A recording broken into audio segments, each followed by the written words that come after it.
Hey there, time travelers. Ready for another deep dive? You know it. Today, we're heading back to ancient India. Sounds exciting. Where are we going? We're exploring the world of Buddhism. Ah, Buddhism. A philosophy that started small but left a huge mark, huh? Exactly. From its origins in India, it spread throughout Asia and the world. We'll see how it rose, spread, and even declined in the place it all began. I bet our UPSC aspirants will find this one particularly useful. Ancient history and all that. Definitely. But honestly, this is a fascinating story for anyone interested in history or religion. You might be surprised to learn that Buddhism almost disappeared from India altogether. Wow, really? Okay, so where do we begin? Well, to get the full picture, we need to set the stage. Let's imagine India in the 6th century BCE. All right, 6th century BCE India, what's happening? It was a time of big changes, bustling cities, growing trade, and lots of social and political upheaval. Sounds a bit like today, actually. Kind of, yeah. People were questioning the old ways, looking for new answers. There was discontent with the rigid caste system and the complex Vedic rituals. So the ground was fertile for new ideas, new ways of thinking about life. Exactly. And that's where Siddhartha Gautama enters the picture. Ah, Siddhartha Gautama, the prince who gave it all up to find enlightenment. Right. He became known as the Buddha, the awakened one. His teachings, like the Four Noble Truths and the Eightfold Path, offered a radical alternative to the status quo. Those teachings really resonated with people, didn't they? They did.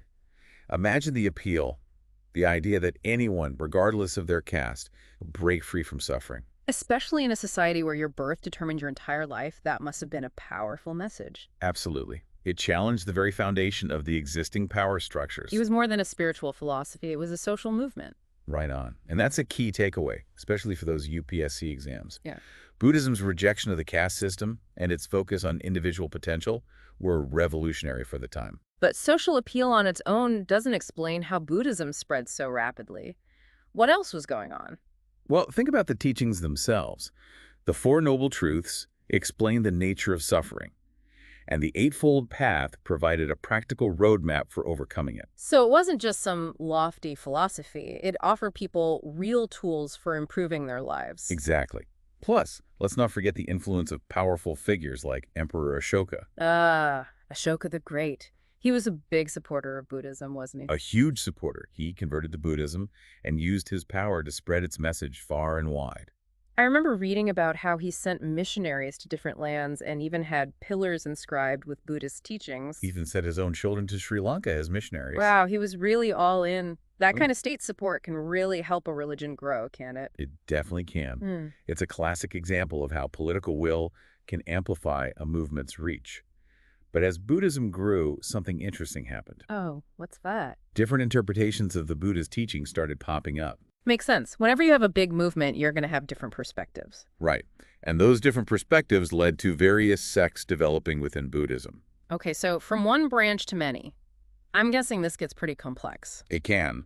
But let's focus on two of the earliest and most important branches, Theravada and Mahayana Buddhism.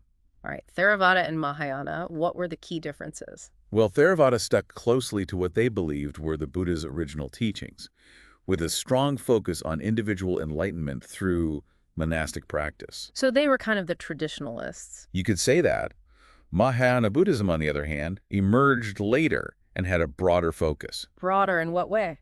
They emphasized the idea of bodhisattvas. Bodhisattvas. Remind me what those are again. These are enlightened beings who choose to delay their own final liberation to help others achieve enlightenment. Ah, okay. So instead of focusing solely on individual enlightenment, Mahayana Buddhists believe in helping everyone achieve it. That's the gist of it. They also saw the Buddha as more of a divine figure, which resonated with many people. So despite their differences, both branches stem from the same core principles of Buddhism. Exactly. And it's important to remember that other sects developed as well, each with its own unique practices and interpretations. We'll have to dive into those another time. But for now, we've got a burgeoning religion, internal diversity, and powerful patrons like Ashoka. The question is, how did it go global? Yeah, it's one thing to spread within India, but how did Buddhism cross borders and continents? Well, remember the Silk Road, it wasn't just a trade route for goods, it was a pathway for ideas and culture as well. Ah, so Buddhism hitched a ride on the Silk Road, so to speak. Merchants and travelers carried the teachings with them as they journeyed east. Exactly. And as they traveled, they shared those teachings, planting seeds of Buddhism in new lands. It wasn't about conquest or forced conversion, but about cultural exchange and the power of ideas. So Buddhism spread organically, taking root in different cultures along the way. Precisely. And as it interacted with new cultures, it adapted and evolved, leading to the diverse forms of Buddhism we see today.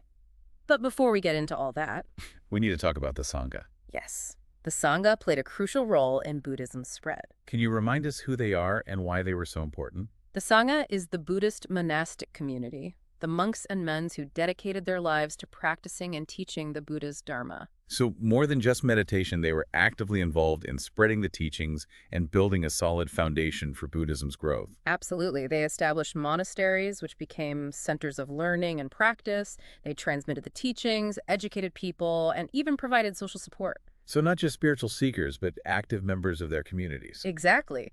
And what's fascinating is that their structure was quite democratic, especially compared to the hierarchical Brahmanical order that was prevalent at the time. Democratic monks, how did that work? Within the Sangha, decisions were often made through group discussions and consensus.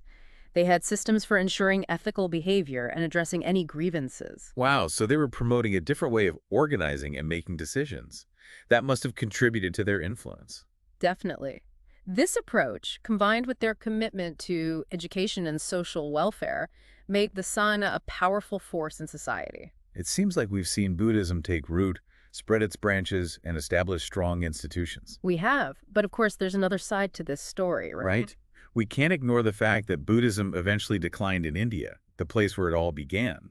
That's the elephant in the room. How could a religion that originated in India and gained so much popularity ultimately fade from its birthplace? It's a historical paradox for sure, and unfortunately there's no easy answer.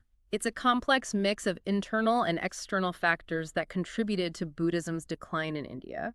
Think of it as a slow unraveling, a combination of pressures from within and outside the tradition. So a tapestry of factors, both internal and external. Yes, and that's what we'll explore in part 2. We'll unravel those threads and try to understand what led to the decline of Buddhism in India. Welcome back to our deep dive into the world of Buddhism. Last time, we left off with a bit of a head-scratcher. Yeah, how did Buddhism end up declining in India, the very place it began? It almost seems counterintuitive. It is a bit of a historical paradox. But like most things in history, there's no simple answer. Right. It was a complex process. Yeah. So where do we even begin to untangle this? Well, let's start by looking at some of the internal factors that might have weakened Buddhism from within. Remember how we talked about monasteries gaining wealth and influence? Yeah, as Buddhism spread, those institutions became pretty powerful. Well, over time, some of them seem to have strayed from the Buddha's original emphasis on simplicity and detachment.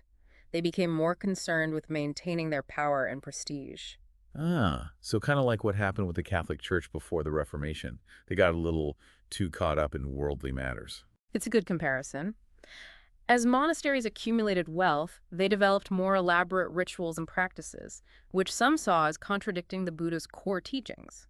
This led to internal disagreements and weakened the moral authority of some institutions. It sounds like a classic case of losing sight of the original mission.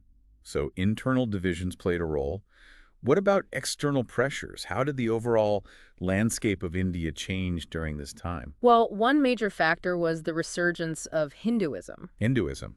But wasn't Buddhism kind of a reaction to some of the problems within Hinduism? It was, but Hinduism itself was evolving. Thinkers like Adi Shankaracharya actively challenged Buddhist doctrines while also incorporating some of the appealing aspects of Buddhism into reformed Hindu practices. Interesting. So it was like Hinduism was adapting to the challenge, almost absorbing some of Buddhism's strengths. Exactly. Things like nonviolence and vegetarianism, which were already emphasized in some Buddhist traditions, found their way into reformed Hinduism. So Hinduism was becoming more appealing.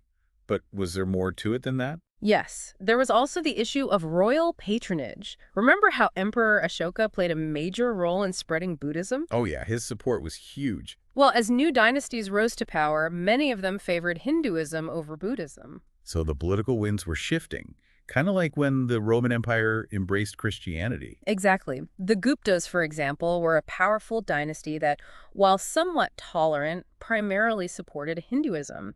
This shift in royal patronage meant less funding and political backing for Buddhist institutions. Okay, so we have internal struggles within Buddhism, a revitalized Hinduism gaining political favor, and declining support from rulers. What else contributed to this decline? Well, we also can't forget about the impact of invasions and upheavals. As waves of invaders came into India, they often targeted Buddhist centers of learning and worship. So not just competition from other religions, but actual physical attacks. Right. Imagine the impact. Libraries burned, monasteries ransacked. It created a sense of instability that made it hard for Buddhism to recover. So all these factors combined, the internal disagreements, the rise of a reformed Hinduism, the loss of royal support, and the destruction from invasions, created a perfect storm that led to Buddhism's gradual decline in India. Exactly. It's a complex story, but it highlights how interconnected a religion's fate is with the social, political, and even geopolitical forces at play. It's a good reminder that even something as widespread and profound as Buddhism isn't immune to the winds of change. But hold on. If Buddhism was struggling in India, wasn't it also thriving in other parts of Asia? That's the fascinating part. The story of Buddhism doesn't end with its decline in India. While it was facing these challenges at home, it was simultaneously flourishing in other parts of Asia. It's almost like two sides of the same coin.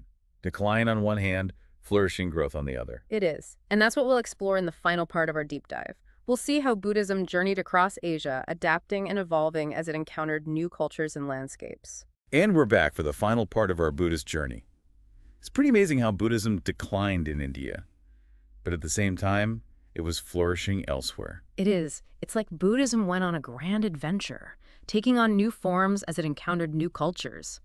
Talk about resilience. So how did it all happen? What fueled this remarkable spread? Well, we talked about the Silk Road earlier, right? That ancient network of trade routes. More than just goods traveled those paths, Ideas traveled too. Beliefs, philosophies, and Buddhism was one of them.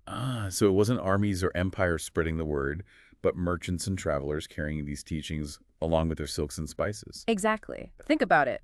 People connecting with these ideas, finding meaning and solace in the Buddha's message. And as these travelers reached new places, Buddhism encountered all sorts of new cultures and beliefs. right, and instead of clashing, it engaged in dialogue, finding common ground, and sometimes even incorporating elements of local traditions. That's a pretty cool way to spread. Not about dominance, but about exchange and mutual enrichment. I think so too, and that's how you get such a rich tapestry of Buddhist traditions, like in China, for example. What happened there? When Buddhism arrived in China, it met well-established philosophies like Confucianism and Taoism. Oh, wow. So how do they all get along? Instead of clashing, they engaged in this fascinating dialogue, blending and adapting. You see, Buddhism in China developed its own distinct schools of thought, like Chan Buddhism. Chan Buddhism, that rings a bell. Isn't that connected to Zen Buddhism in Japan? That's right. Chan Buddhism eventually transformed into Zen Buddhism in Japan, emphasizing meditation and direct experience. Zen. I think of meditation gardens, tea ceremonies, and a sense of calm and mindfulness. Exactly. And it all came about through this incredible fusion of Buddhist thought with Chinese culture. And from there, Buddhism continued its journey eastward, reaching Korea, Vietnam, and of course, Japan. Each place adding its own unique flavor. And what about Tibetan Buddhism? I always find that one so fascinating. Ah, yes. Tibetan Buddhism or Vajrayana Buddhism, it took root in the Himalayas, The Himalayas. Talk about a dramatic setting. Right. It's known for its rich symbolism, complex rituals, and those incredible mandalas.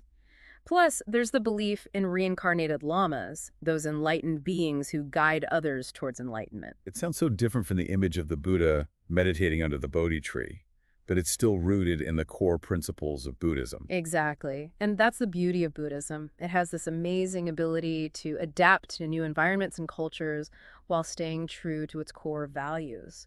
Values like compassion, mindfulness, and the pursuit of liberation from suffering. It really makes you think, if these principles were so influential in shaping societies across Asia, could they offer valuable insights for us today? I mean, we're facing a lot of challenges in the modern world.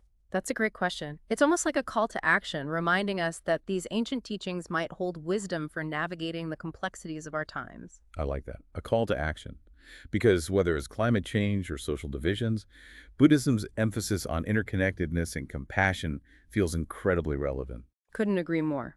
Understanding impermanence can help us address environmental issues. Compassion and nonviolence offer a framework for building more just and equitable societies. And mindfulness can guide us towards greater awareness and better choices. Wow, that's a lot to unpack. It's inspiring to think that a philosophy that started thousands of years ago still has so much to offer. It really does. It's a reminder that the story of Buddhism is still unfolding, and we all have a part to play in writing the next chapter. That's a perfect note to end on. Thanks for joining us on this incredible journey through the world of Buddhism. Until next time, keep exploring, keep questioning, and keep those connections between ancient wisdom and modern challenges alive.